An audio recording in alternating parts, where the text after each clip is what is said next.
Hello everyone, it's Shadow Red here, playing some more World of Warships, or watching some more World of Warships.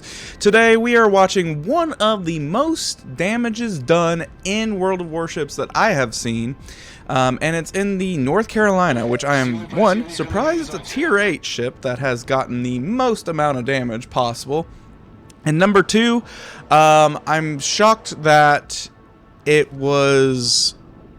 I'm thinking of like tier 10s and arms race. This is not an arms race match, which is amazing.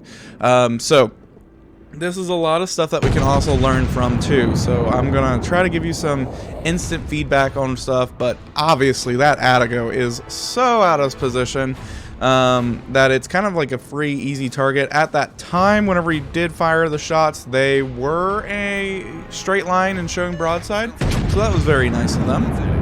But the North Carolina, it's one of the dream ships, not gonna lie. I cannot play enough games in this ship. It's one of those fun ships to play. It's the first time that you actually truly get to go fast.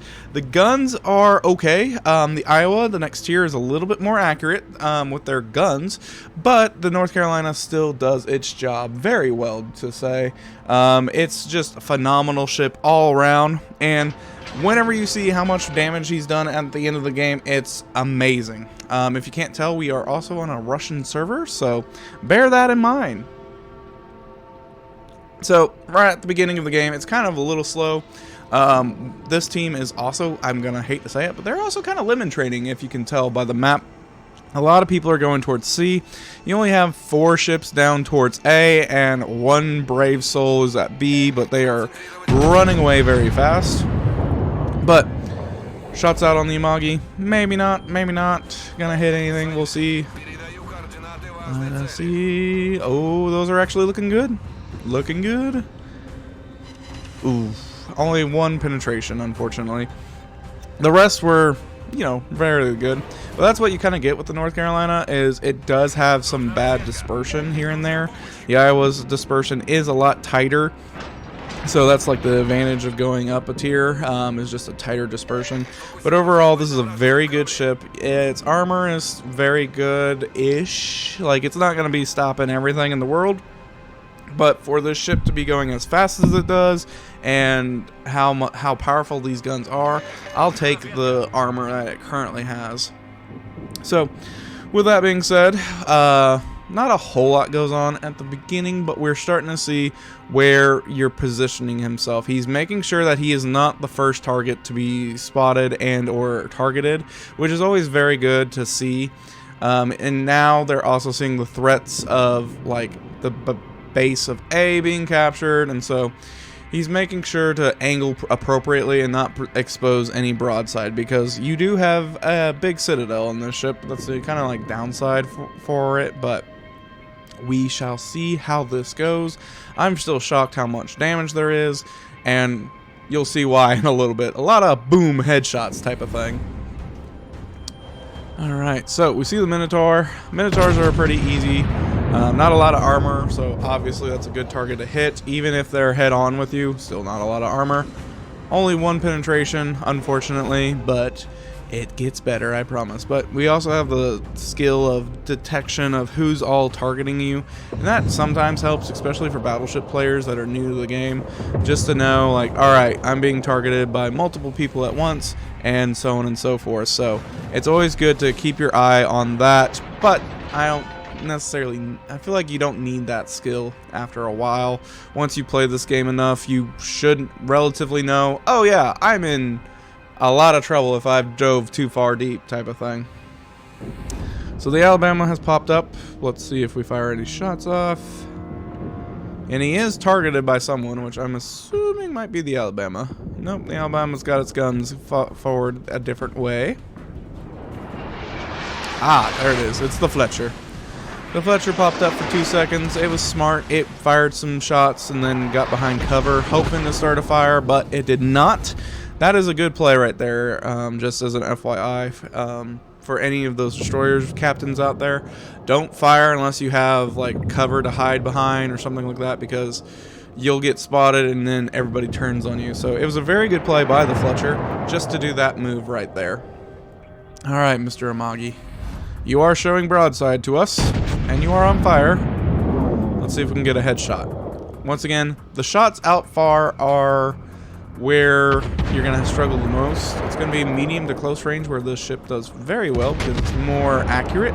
But that was a very good dispersion, not going to lie, from all those shots. So, here we are. Our team has taken over the Cap C, but the enemy team has taken over A and B. And people from A are running very, very fast, as you can see. There's multiple ships running. We only have one battleship down there, but we are taking shots at the Amagi again. Hopefully we can get it this time. This is one thing about the North Carolina that you got to get used to, is just the different velocity of the shells too. So you kind of have to aim your targets a little bit more because they are a heavy set caliber. So just be aware of that. Oh, the Gneiss now. Oh, rip. It is a very good ship. I think it's a fun ship. Some people, like Jingles, doesn't like it, but I think it's a fun ship. I didn't have any issues with it, and I kind of blew past that ship. I feel like it went by really fast for me whenever I was grinding it, because it was just so much fun. Yeah, I wish it was a little bit better in some aspect of things, but, you know. Unfortunate ricochet. Once again, you're like, Shadow, how the heck did this person get this big record? And trust me, I know, I'm the exact same way. I'm shocked too, but it gets better, I promise. So it's just a matter of time, because we are now finally in a position where we are a little too close in my opinion, but also just at the right angle and range to start actually putting down effective fire. And shots out on the Amagi. And 2 good penetrations right there. Adds up real fast, as you can tell. And I believe the Fletcher is still firing at us over there on the left-hand side.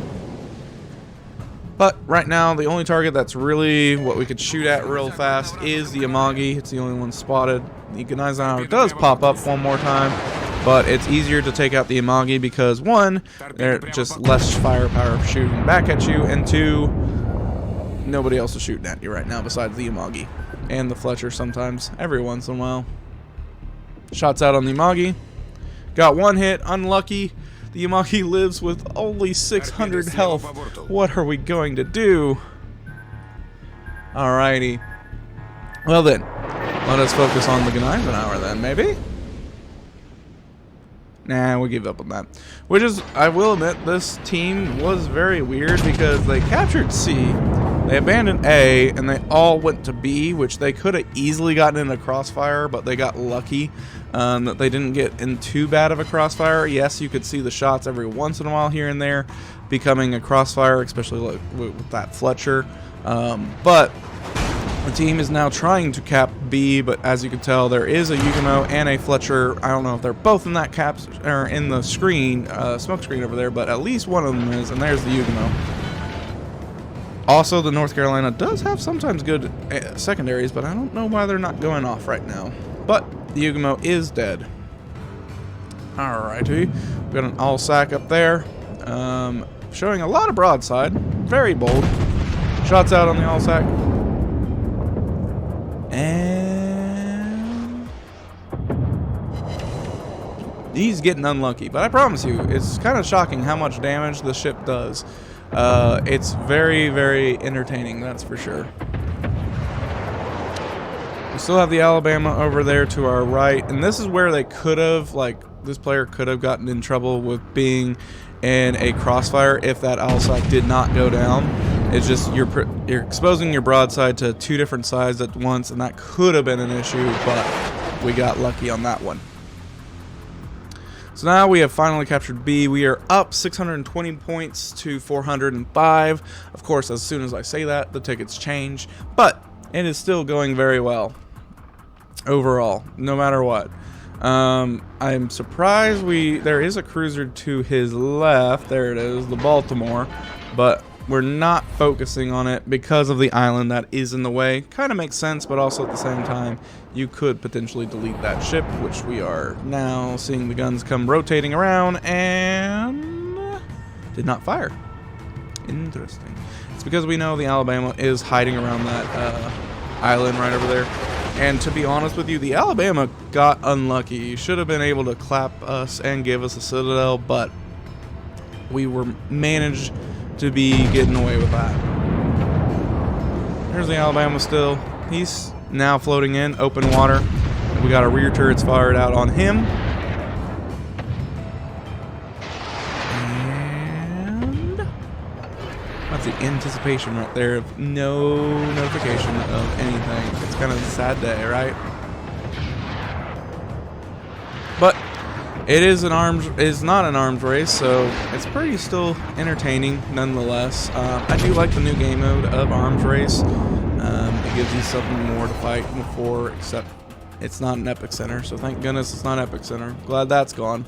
It was very annoying for destroyer captains. So, you may be wondering, why are you posting this, Shadow? How much damage does he do? So, supposedly, we do 1.5 million damage, which is phenomenal. So you're like, where's the other million? Well, we're getting there, I promise. I promise. Because there's a lot of battleships coming around that corner. And our secondaries will start working over the Alabama. We see that full health Eisenhower over there and the Amagi. So we are lucky that we can basically angle toward the Alabama. And it will not hurt us too bad. There's only 4 ships on the other team. They're all right here. So it's prime time to do some damage, right? So the Alabama is down. First kill of the day. Alright, time to get the Eisenhower or the Amagi, one of the two. Looks like the Eisenhower is going to take those torpedoes, which I don't know why it's not running its hydro. It should have known better. The Amagi is going down in the back. Eventually, maybe, someone, anyone. Oh, Eisenhower. You do know that there is a North Carolina right here, right? Oh, you're firing your torpedoes, that's why. Big hit. Torpedoes, yeah, they did a lot of damage, but they didn't kill you. Could have done more, could have done less. And with that, with these guns coming around, that is game.